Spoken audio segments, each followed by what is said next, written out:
Hello everyone, welcome back to another video. Today we are talking about the Transformers Age of Extinction Evasion Mode Optimus Prime. The big problem people had with that original Age of Extinction toy line was that pretty much every figure was simplified after people complained, especially parents. They complained about the Toys in the Dark of the Moon era and how they were all too complicated.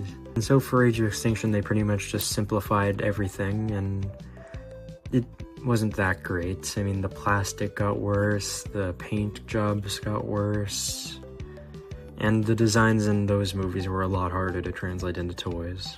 But this figure was honestly just a very big bright spot in that toy line. You know, the colors are not accurate at all, although I do know that there is a more accurate Rusty repaint of it.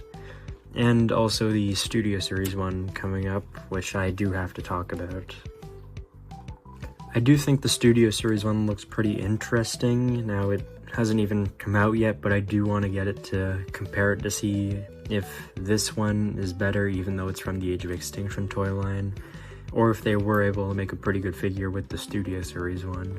And I do usually look forward to figures even if they don't look completely accurate, like the Rise of the Beast Scourge. Yeah, just as long as it looks cool and it's a fun figure to mess around with, I'm okay with it.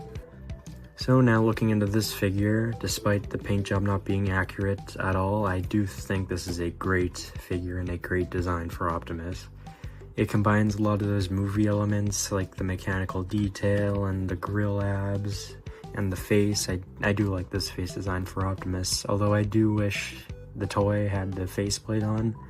And I do know that the Rusty repaint of it does have the faceplate on it. He comes with a gun that he holds in a very weird way, you know.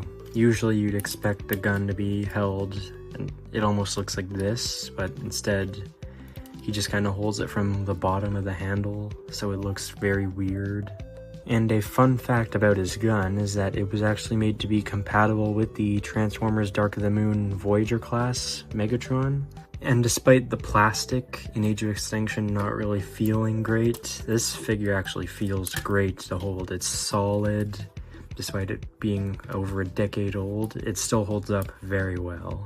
And it articulates very well, so you can get some amazing poses in this guy, like this one with his gun. Now, he has wrist swivels, although they are very hard to use, especially since these little flaps are in the way. And they're also very tight.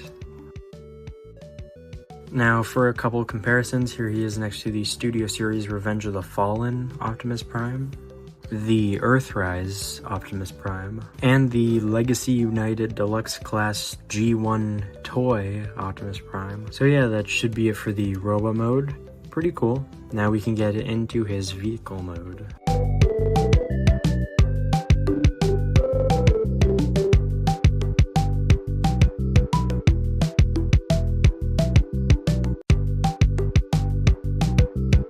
Now we have him in his truck mode, and I will admit this is probably one of the best truck modes for any Optimus Prime figure ever. It has the nice design that was in the movie, and I do like the truck that they used in the movie, although seeing it without any of the dust or the hole in the grill on it, it's quite awesome.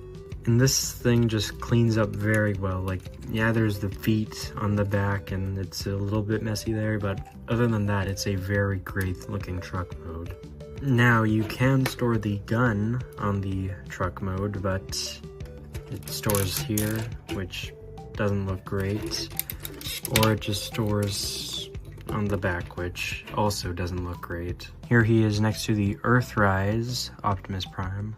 And here he is next to the Studio Series Devastation Optimus Prime. So yeah, overall this is a very good Optimus Prime figure. I definitely recommend getting one. But I do recommend getting this one with the G1 colors, you know, the standard release one, because that rusted one is woof. So yeah, I hope you guys have a very good day, and goodbye.